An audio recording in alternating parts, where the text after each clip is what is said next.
अस्सलाम वालेकुम, कैसे हैं आप? वालेकुम सलाम बुशरा। इससे पहले जब भी कभी बुशरा नाम ज़ुबान पे आता था साथ बीबी कहना पड़ता था, तो आज मैं आपको बुशरा ही थैंक कहूँगा। यू। मियाँ साहब की आज क्या मसरूफियात चल रही है? उम्मीद से उर्फ सुनिया हो जन गलियां ते विच मिर्ज़ा यार फिरे। उसे तराने बनाए जा रही है, बल्कि मरियम औरंगज़ेब उन्होंने लाखों रुपए खर्च किए हैं म्यूजिशियंस पे। यहाँ तो मुझे मरियम औरंगज़ेब जो है क्वीन ऑफ मिसमैनेजमेंट लगती हैं। वो एक पंजाबी की मिसाल है ना, खान पीन नु बांदरी डंडे खानू रिच।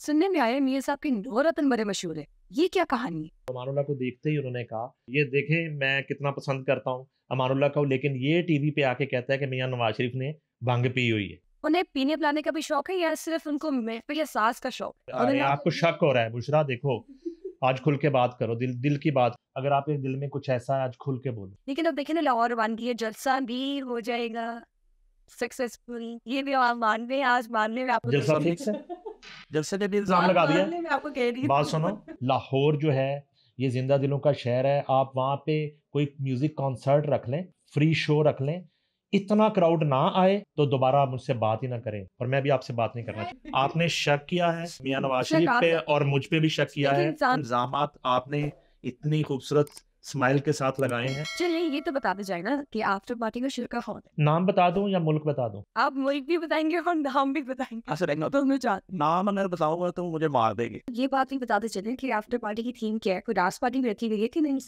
तो लगता है फिरोजा नजीफा से बहुत दूर रही है, डांस तो सारा जलसे में हो जाना। Hello everyone, this is Bushra Khan. Welcome to Summer Podcast, another interesting episode. जैसे कि हम सब जानते हैं, मियां साहब की आमद है। उनके ग्रैंड वेलकम के लिए मुल्क भर में उनके चाहने वाले सरगर्म हैं। इसी सिलसिले में आए समा टीवी के bureau chief mister Naeem Hanif से मुलाकात करते हैं, फिर से उन्हें तंग करते हैं और पूछते हैं कुछ ऐसी बातें जो ना कभी किसी ने पहले की हैं आपसे, ना मुझसे। तो let's check out with mister Naeem Hanif right now. अस्सलाम वालेकुम, कैसे हैं आप? वालेकुम सलाम बुशरा। इससे पहले जब भी कभी बुशरा नाम ज़ुबान पे आता था साथ बीबी कहना पड़ता था, तो आज मैं आपको बुशरा ही कहूँगा। Thank you. आज हम आपकी तरफ फिर से आए आपको तंग करने और कुछ मजे की गपशप करेंगे। सबसे पहले तो मुझे ये बताएं नईम साहब, मियां साहब की आज क्या मसरूफियात चल रही हैं? उनका काफिला कहाँ तक पहुँचा है? काफिला जो है वो उम्मीद से के नाम से जो है वो जारी है, और उम्मीद से उर्फ सुनिया हो जन गलियां ते विच मिर्ज़ा यार फिरे इसका नाम होना चाहिए उम्मीद था। से यकीन तक। उम्मीद से यकीन तक। और बुशरा ये जो है ना, इसका पंजाबी नेम मुझे जो आमद हो रही है वो होना चाहिए सुनिया हो जन गलियां ते विच मियाँ यार फिरे। क्या बात कर तो जिस तैयारी के साथ मियाँ साहब आ रहे हैं, शायद उन्हें इस माहौल का इंतज़ार था कि यहाँ ना तो उनकी कोई ऑपोजिशन हो, ना उन पे कोई तनकीद करने वाला हो, ना माजी की उनकी गलतियों को कोई डिस्कस करने वाला हो। जब ऐसा माहौल बन जाए और हर तरफ से उनको सपोर्ट हो, हर तरफ से उनको यकीन दहानियाँ हों, आपको कुछ नहीं कहा जाएगा, आपकी ज़मानत हो जाएगी, मोटिवेशन। आपको जेल जाना नहीं पड़ेगा। मियाँ साहब बड़े कोई जिसको आप कहते हैं कि कंफर्ट जोन वाले सियासतदान कभी रहे नहीं हैं, लेकिन मुझे हैरत है कि उन्होंने इतना टाइम लगा दिया पाकिस्तान आने में, सिर्फ इन हालात का, इन साजगार हालात का इंतज़ार करते करते। आज अगर जब हम बात कर रहे हैं बुशरा, उस वक्त आप देखिए उनकी कोई ऑपोजिशन नहीं है इस मुल्क में।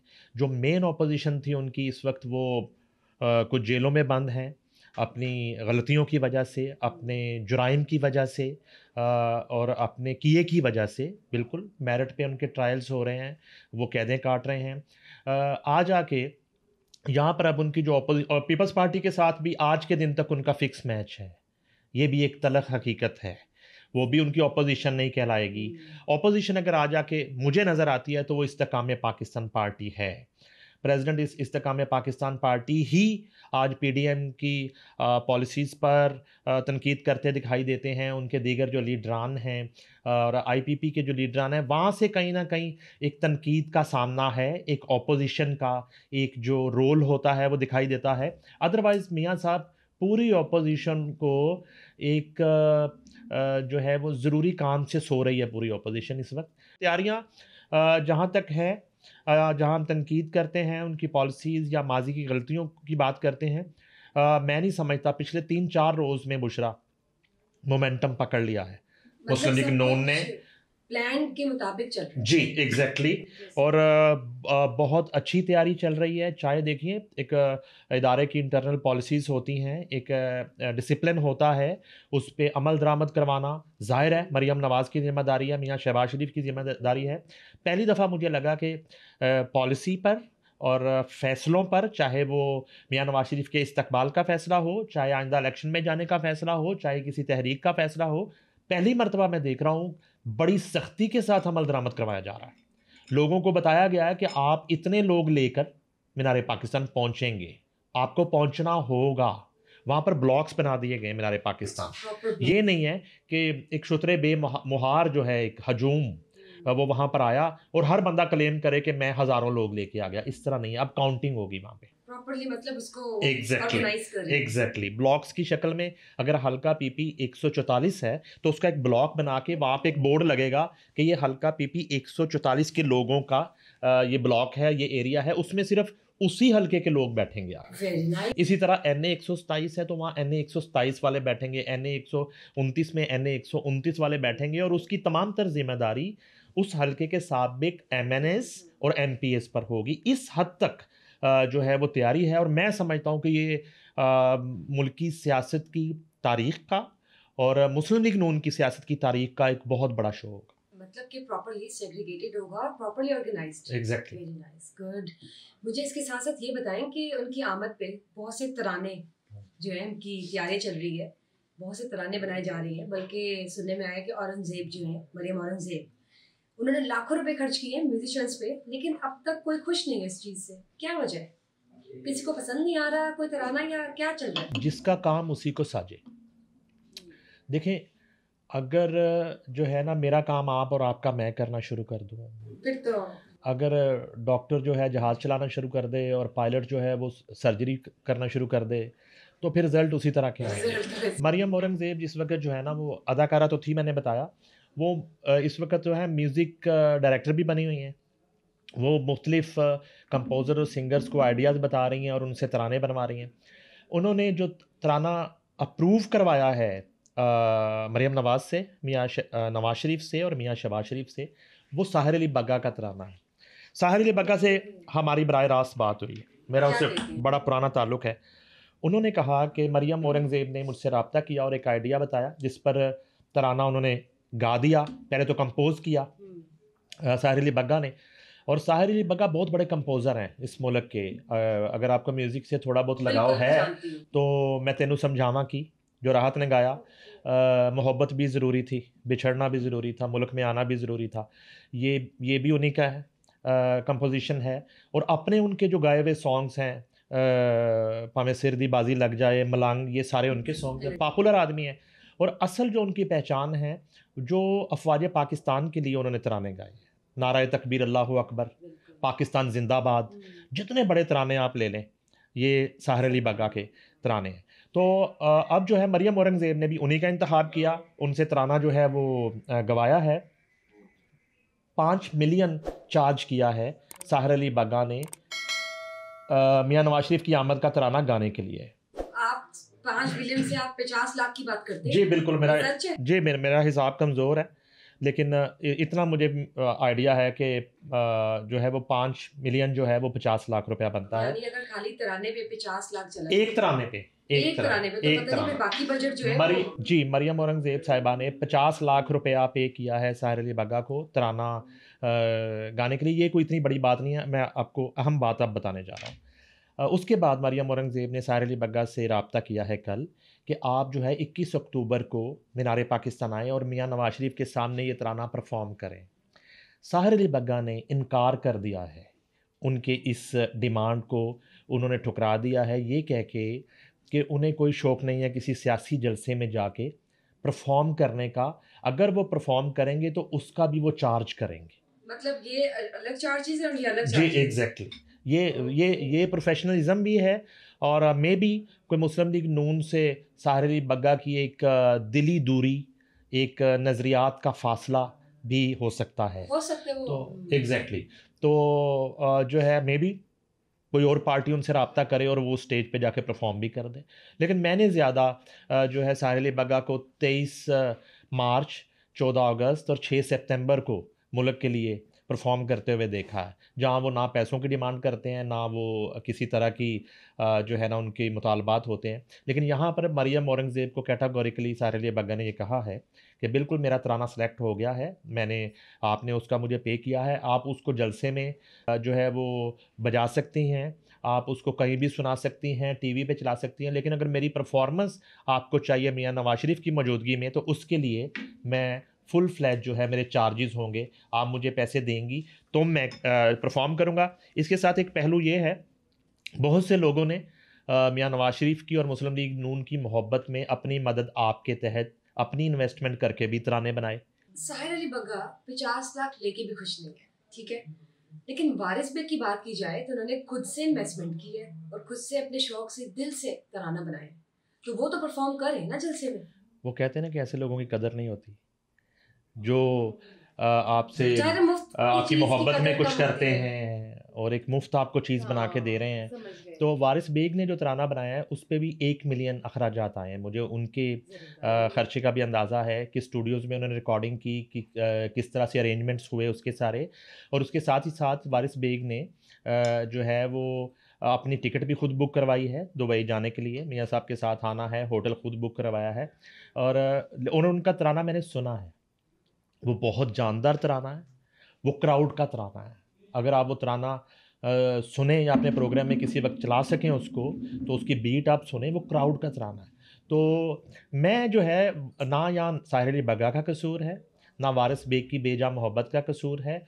यहाँ मैं मरियम औरंगज़ेब की जो मैनेजमेंट है, मैं उसकी और एक ज़ाती पसंद नापसंद जो है उसकी बात करूँगा। यहाँ तो मुझे मरियम औरंगज़ेब जो है क्वीन ऑफ मिस मैनेजमेंट लगती हैं। फेवरिज्म एग्जैक्टली लगता चल रहा है। वो नहीं, पार्टी के अंदर भी उनकी बहुत डिसलाइकिंग है मरियम औरंगज़ेब की। और जो हकीकी कारकुन हैं, जिन्होंने कुर्बानियाँ दी, जिन्होंने जेलें काटी, जिन्होंने डंडे खाए, वो एक पंजाबी की मिसाल है ना, खान पीन नू बांदरी डंडे खानू रिच।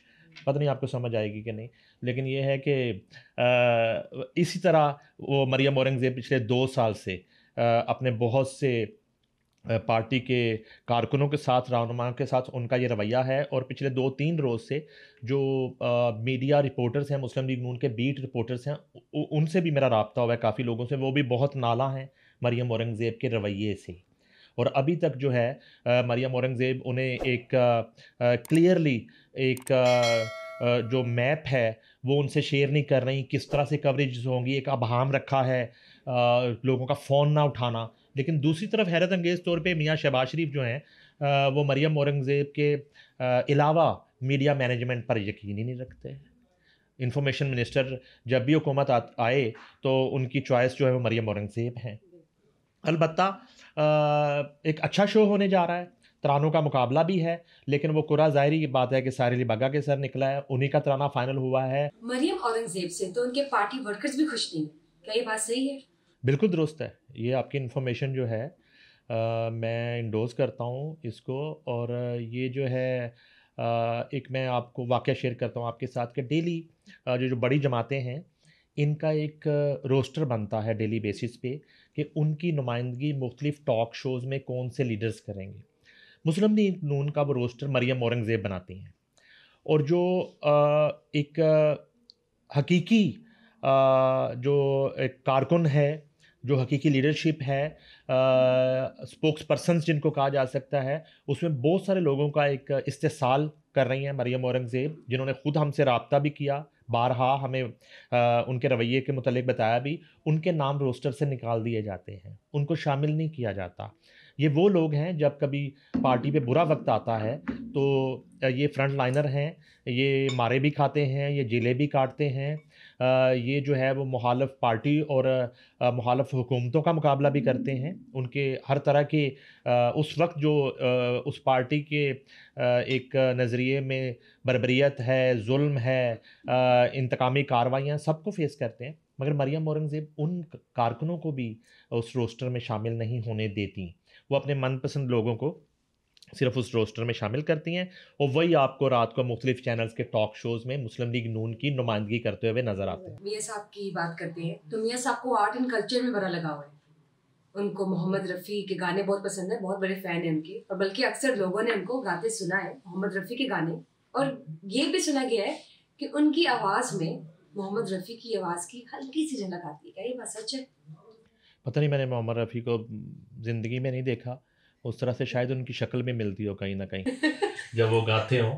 तो ये जो है ना फ़नून लतीफ़ा, ये एक तो सरहदों का कैदी नहीं होता कभी भी। फ़न जो है वो कहीं भी हो, कहीं भी हो। और म्यूज़िक एक ऐसी चीज़ है, और बिल्कुल मियाँ नवाज़ शरीफ फ़नून लतीफ़ा से उनको बड़ा लगाव है, और वो एक कॉमेडी उनको बहुत पसंद है। और जैसे जिसको जुगतें कहते हैं आप, जुगतबाज़ी, लतीफ़े, और म्यूज़िक से बहुत लगाव है। बिल्कुल रफ़ी उनके पसंदीदा गुलकार भी हैं, और रफ़ी के जो है वो कुछ गाने वो फ़रमाइश करके सुनते हैं। जैसे वो दुनिया के रखवाले उनका फ़ेवरेट है, तुम जो मिल गए हो वो उनका फ़ेवरेट है। और उसके साथ-साथ फिर पोएट्री बहुत पसंद है उनको। सुनने में आया मियाँ साहब के 9 रत्न बड़े मशहूर हैं। ये क्या कहानी है? देखिए, जब वो यहाँ पाकिस्तान में होते हैं, तो वो बिल्कुल हर वक्त के सियासतदान नहीं हैं। वो फिर जब शाम को अपनी पॉलिटिकल एक्टिविटी से वो ऑफ करते हैं, तो फिर उनके गिर्द जो है ऐसे लोग जो अदबी लोग भी हैं, जिनका फ़नून लतीफ़ा से कुछ एक शगफ़ है, और वो बैठते हैं। कुछ नाम जैसे मेरे ज़हन में आते हैं, और हम लोग उनको नौ रतन कहते हैं। शुरू से ही वो 8-9 लोग उनके गिर्द हमें नज़र आते थे। अताउल्लाह कासमी साहब का नाम है उसमें। उसमें शोएब अज़ीज़ हैं, एक्स डीजीपी हैं, वो मियाँ साहब को शेर सुना-सुना के शायर बन गए। उनके जो है वो बुक्स भी छप गई शायरी की। और उसके बाद जो है इसी तरह बहुत से और नाम हैं। परवेज़ बशीर साहब हैं, बड़े सीनियर जर्नलिस्ट हैं। अच्छा, परवेज़ साहब का कोई शायरी उससे तो ताल्लुक़ नहीं था। हाँ, परवेज़ साहब अलबत्ता जब मियाँ साहब बाग-ए-जनाब में क्रिकेट खेलने आते थे, तो उनको बॉलिंग करते थे, उनके साथ क्रिकेट खेलते थे। और उस वक़्त भी एम्पायर्स पे शक किया जाता था कि एम्पायर्स आउट नहीं देते मियाँ साहब को, और फ़िक्स मैच मियाँ साहब खेला करते थे बाग-ए-जनाब में। उस वक़्त मियाँ साहब वज़ीर-ए-आला पंजाब होते थे, तो ज़ाहिर है कि वज़ीर-ए-आला पंजाब को कौन आउट देगा? बिल्कुल, कभी कोई रिस्क ले सकता है? कोई रिस्क ले सकते तो इसके साथ-साथ जो है अनवर कुदवाई बहुत बड़े जर्नलिस्ट होते थे, बहुत बड़े लिखारी थे मरहूम। वो उनकी महफ़िलों का हिस्सा रहते थे। और इसी तरह सरमद बशीर, इंग्लिश जर्नलिज़्म से उनका ताल्लुक़ था, अभी वो अमेरिका सेटल हो गए हैं। वो बैठते थे। मुजीबर रहमान शामी साहब हो गए। ये वो लोग हैं जिनके साथ मियाँ साहब का बहुत वक़्त गुज़रता है जब वो पाकिस्तान में होते हैं। उन उसमें फिर अदबी बातें भी होती हैं उसमें। और जहाँ तक बात है कॉमेडी की, तो मैं आपको बुशरा बताऊँ, कॉमेडी में हम लोग अलहमरा में बैठे थे, तो एक मियाँ नवाज़ शरीफ प्राइम मिनिस्टर पाकिस्तान थे, तो अलहमरा आर्ट गैलरी में कुछ फ़नून लतीफ़ा के हवाले से एक उन्होंने इकट्ठ किया था, एक गेट टुगेदर था जिसमें अमानुल्लाह भी मौजूद थे। तो अमानुल्लाह को देखते ही उन्होंने कहा कि ये देखें मैं कितना पसंद करता हूँ अमानुल्लाह को, लेकिन ये टीवी पे आके कहता है कि मियाँ नवाज़ शरीफ ने भंग पी हुई है। तो वाह! ठीक है, तो इतना उनको याद था एक डायलॉग जो वो बोलते थे। फिर इसी तरह एक मुनीरा भांड होते थे, समनाबाद से उनका ताल्लुक़ था। मियाँ नवाज़ शरीफ उनकी ज़िंदगी में मियाँ नवाज़ शरीफ हमेशा बुलाते थे अपने हर किसी घर के इवेंट में, और उनसे वो सुनते थे जुगतें।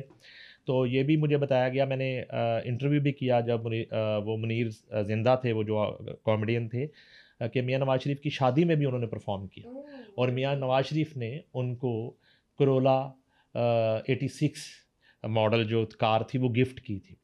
तो इस हद तक वो आर्टिस्टों से मोहब्बत करते हैं। और अब आप देखिए कि इस मुल्क में पिछले कितने अदवार से मुझे नहीं याद पड़ता कि फेडरल में या सूबे किसी भी सूबे में कोई कल्चर मिनिस्ट्री होती है, कोई कल्चर मिनिस्ट्री का कलमदान किसी को दिया जाए। यानी कि इतनी गैर अहम है फ़नून लतीफ़ा हमारी हुकूमतों के लिए। जो अगर हम हमसाया मुल्क की बात करें, तो बॉलीवुड इंडस्ट्री पूरी दुनिया में छाई है, मगर यहाँ पे सूरत हाल ये है कि आज से 2 दहाइयाँ पहले लाहौर में 100 सिनेमाज़ थे, आज 10 भी नहीं होंगे मुश्किल से, और उनके लिए भी फ़िल्में दस्तयाब नहीं हैं। तो मियाँ नवाज़ शरीफ की हुकूमतों में कम से कम ये होता रहा कि फ़नून लतीफ़ा को प्रमोट करने के लिए ज़रूर इक़दामात किए जाते थे। कहते हैं मियाँ साहब का सेंस ऑफ ह्यूमर बहुत अच्छा है। उन्हें जुगतबाजी बहुत पसंद है। उनके पसंदीदा फनकार कौन है जो उनकी महफिल का हिस्सा ज़रूर होते हैं? देखिए, फ़नकार तो हमेशा उन्होंने फ़नकारों से मोहब्बत की है। अभी जब वो लंदन में भी जितना अरसा रहे, तो यहाँ से बड़े फ़नकार उन्हें मिलने के लिए जाते रहे।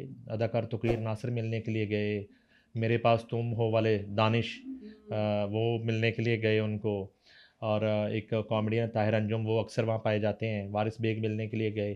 तो फ़नकारों को वो जब दियार गैर में भी रहे तो इनवाइट करते रहे, उनसे मिलते रहे। अब ये है कि अपने जब वो घर पे एक महफ़िल सजती है तो हमारे बड़े रिनाउंड कॉमेडियन हैं, इफ्तिखार ठाकुर भी जाते हैं, हनी अलबेला है, सखावत ताज़ है, अमानुल्लाह जब ज़िंदा थे अमानुल्लाह जाते थे। तो इन फ़नकारों को वो बुलाते हैं और उनके साथ टाइम स्पेंड करते हैं, उनसे उनको खुद भी जुगतें करते हैं और उनकी जुगतें सुनते भी हैं। कहते हैं उनका दिन नहीं गुजरता उनके पसंदीदा कैरेक्टर्स उनके पास ना हो, ये सच है? ज़ाहिर है, रोज उनके साथ होते ज़ाहिर हैं। है, ज़ाहिर है, ये तो ऑक्सीजन है उनकी ना। और इस तरह के लोग उनके इर्द-गिर्द रहते हैं। हाँ, मैंने बहुत ज़्यादा कोई उन्हें खुशामद पसंद भी नहीं पाया कि कोई इस तरह के लोगों को इस तरह के लीडर्स अपने साथ रखते हैं जो उनकी खुशामद करते हैं या उनके हर वक़्त तारीफ़ें, इस तरह की भी सूरत हाल नहीं है। वो ज़ाहिर है बड़े मैच्योर सियासतदान हैं, 3 दफ़ा वज़ीर-ए-आज़म रहे हैं पाकिस्तान के, और इस स्टेज पे आके और जिस तरह का वक्त उन्होंने गुजारा है, तो ये बिल्कुल सही आपकी इन्फॉर्मेशन है कि उनके इर्द गिर्द ऐसे लोग रहते हैं जिनका अदब से भी ताल्लुक़ है, जिनका फ़नून लतीफ़ा से ताल्लुक़ है, जिनका म्यूज़िक से ताल्लुक़ है, और उनके साथ वो महफ़िलें भी जमाते हैं और फिर उन्हें फ़रमाइश करते हैं कि आज मुझे ये सुनाएँ या आज जो है फ़लाँ वाक़या सुनाएँ। और एक जुगतबाज़ी के सेंस में, बल्कि कुछ अर्सा पहले इफ्तिखार ठाकुर साहब से मेरी बात हो रही थी तो कहीं उनकी जब मुलाकात हुई आखिरी दफ़ा तो उन्हें वो जुगतें भी कर रहे थे, इफ्तिखार ठाकुर को वो जुगतें कर रहे थे। तो इस तरह की एक बड़ी एक ज़िंदा दिल शख्सियत हैं, इसमें कोई दो राय नहीं है। यानी हमने सही जगह निशाना लगाया, हमने सही इन्फॉर्मेशन आपसे हासिल कर ली आज। जी, जी, बिल्कुल, बिल्कुल। हाँ, ये तो नहीं कहा जा सकता कि अगर वो सियासतदान ना होते तो एक फ़नकार होते या शायद होते। ये हो सकता है, ये हो सकता है। वर्सेटाइल टैलेंट है उनमें, कह सकते एग्ज़ैक्टली। हैं। वैसे तो हर सियासतदान फ़नकार ही होता है। वो जो है ना जिस तरह अपनी एक चिकनी बातों से एक मुतासिर करता है लोगों को, और देखें यहाँ पे 1 करोड़ 50 लाख घर भी बनने थे, 1 करोड़ नौकरियाँ भी मिलनी थी, और इन तमाम वादों पे जो है वो एतबार करके लोगों ने वोट भी दिए, उनकी हुकूमत भी बनवा दी, लेकिन ना तो वो 50 लाख घर बने, ना 1 करोड़ नौकरियाँ मिली, ना ही जो है ना कोई रुपया मुस्तहकम हुआ, ये तो है। ना ही गरीब जो है वो अपने बच्चे पाल सका, ना ही किसी को एजुकेशन दस्तयाब हुई। तो ये जो बेसिक एक नीड्स हैं और बेसिक जो एक ज़रूरियात हैं, जब वही आप पूरी नहीं कर सकते तो आपको कोई हक नहीं है। कमिटमेंट्स जो है वो फिर मिसकमिटमेंट से बन जाती है, हम एग्ज़ैक्टली। ये कह सकते हैं। बिल्कुल ऐसे ही है, बिल्कुल। बिल्कुल ऐसे। आज के शो में तो आपने बहुत बताया उनके बारे में कि उनकी मसरूफियात क्या हैं, स्केड्यूल क्या है। सबसे बड़ी बात ये है कि जो चीज़ें वो प्लान के मुताबिक लेके चल रहे हैं, जो हमने सुना वही चल रहे हैं। एक और सवाल करती चलूँ मैं आपसे, मुझे ये बताइए, उन्हें पीने पिलाने का भी शौक है या सिर्फ उनको महफिल साज का शौक है? नहीं, बिल्कुल भी नहीं है। इस तरह की चीज़ें छुपती भी नहीं हैं। बिल्कुल उनको इस तरह का कोई शौक़ नहीं है। वो बस फूडी हैं। खाने का उनको ज़रूर शौक़ है। इस तरह की जो है चीज़ों से वो दूर ही रहे, और कभी भी ना जवानी में उनके हवाले से कभी ऐसा कोई स्कैंडल, कोई ऐसी चीज़ सामने आई, ना कभी इस तरह का इल्ज़ाम किसी मुखालिफ ने भी उन पे आज तक लगाया। तो ये बिल्कुल भी ऐसी हरगिज़ कोई इन्फॉर्मेशन मेरे पास नहीं है, और ना ही कोई उनकी शख्सियत के हवाले से ऐसी कोई चीज़ है। अलबत्ता ये ज़रूर है कि जिस तरह आप बार-बार मुझे कह रही हैं कि हर चीज़ स्केड्यूल के मुताबिक है हर चीज़, आप शायद ये कहना चाह रही हैं कि वो फ़िक्स मैच है ये सारा? वो चीज़ें नहीं। फ़िक्स करके आ रही हैं, मेरा आपको मतलब ये शक हो रहा है, बुशरा देखो, आज खुल के बात करो, दिल की बात करो, नहीं, छोड़ दें बुशरा। मैं आपको बताती हूँ। मैं ना इससे ये अंदाजा लगा रही थी कि कुछ चीज़ों में ना अल्लाह का हाथ भी होता है। बुशरा आपके अंदाजे के अंदर एक इल्ज़ाम चल रहा है। इल्ज़ाम मेरी ये देखिए, फीलिंग है बुशरा, देखो अगर आपके दिल में कुछ ऐसा है आज खुल के बोलो। चलिए मैं बताती चलो हूँ। जी लो देखिए, और खुल के बोलो, और आज मैं सुनूँगा आपके दिल में क्या है, और अगर कुछ ऐसा होगा और उसमें कुछ सदाकत होगी और मैं आपको ज़रूर बताऊँगा। आपके दिल में ये सवाल चल रहा है कि ये सारा फ़िक्स मैच है और मियाँ साहब मामला तय करके और माहौल बना के और साजगार हालात में आए हैं, और उसी की कड़ी ये है कि उनको ज़मानत भी मिल गई लैंड करने से पहले ही, ये तो और उनको शायद देखिए यकीन दहानी करवाई गई है, आपको कुछ नहीं कहा जाएगा, आपको दोबारा से वज़ीर आज़म बनाया जाएगा। बुशरा, आप इस तरह की चीज़ें मुझसे पूछना चाह रही हो, मैं हरगिज़ ऐसी कोई बात आपसे नहीं नहीं छुपाऊंगा, देखिए आप ये तो नहीं आप छुपाऊंगा बुशरा। माने या ना माने, नहीं, मैं 3 मान बार लूँ। माशाल्लाह प्राइम मिनिस्टर रह चुके हैं। रहे। अब देखिए 4 साल बाद लंदन से लाहौर आ रहे हैं, बड़े अरसे के बाद आ रहे हैं, 4 साल का कोई अरसा कम नहीं होता। और उसके बाद अब आप ये देखें ना कि किस तरह उनकी माशाल्लाह तैयारियां चल रही हैं, हर शहर शहर नाच रहा है।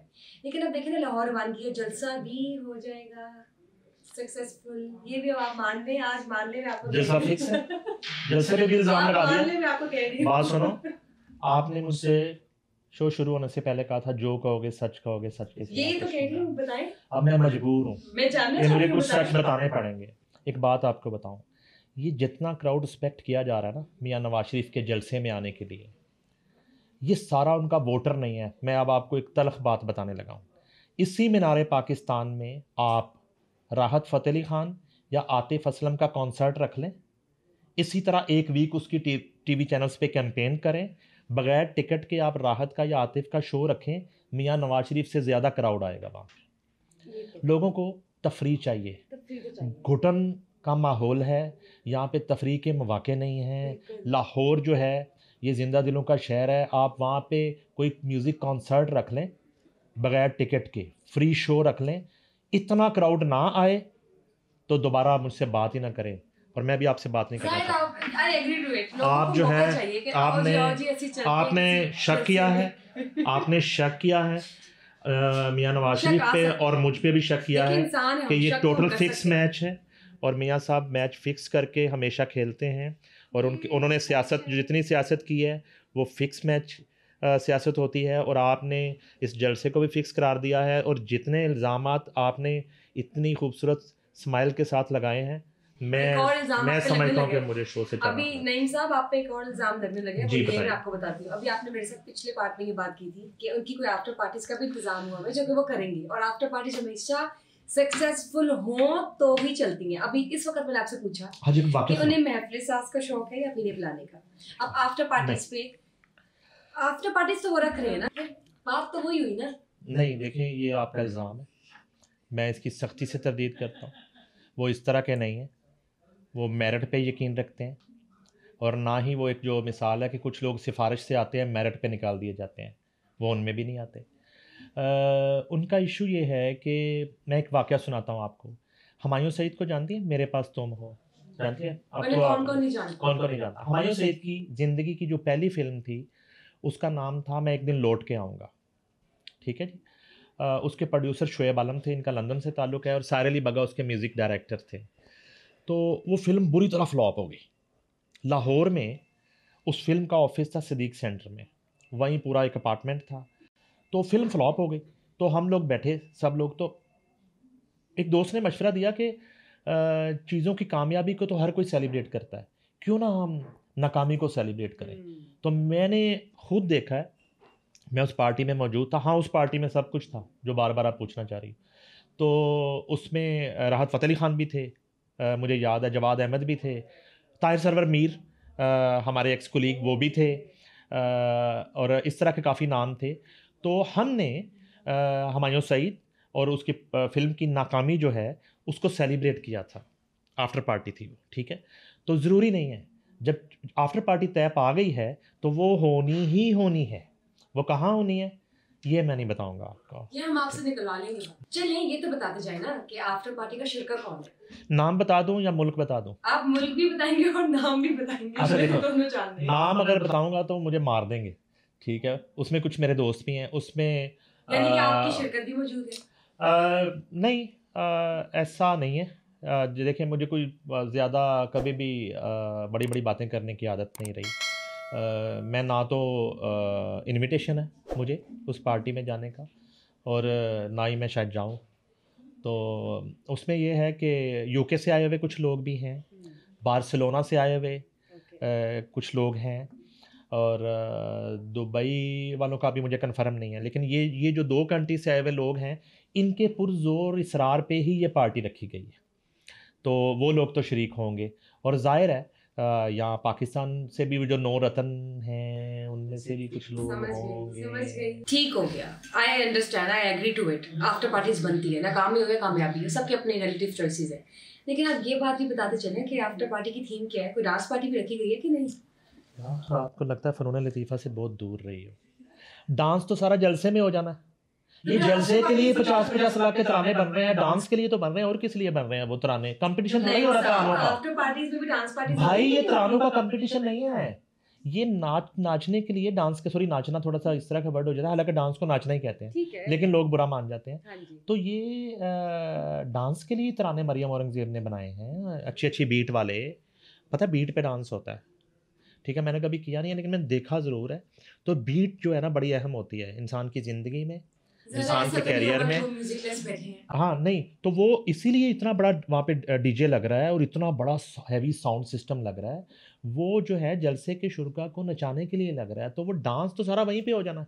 अब दिन को भी डांस, रात को भी डांस, इस तरह नहीं हो सकता। रात को जो है वो बस एक महफिल होगी, उसमें मज़े मज़े के खाने होंगे, उसमें जो है मुबारकबादें दी जाएंगी जलसे की कामयाबी की, और मियाँ साहब को जो है वो एक फ्यूचर की उम्मीद जो है उसका यकीन दिलाया जाएगा, अपनी वफ़ादारियाँ बताई जाएंगी निजी महफ़िल में, और कहीं ना कहीं दिल में जो ख्वाहिशें हैं वो शेयर की जाएंगी।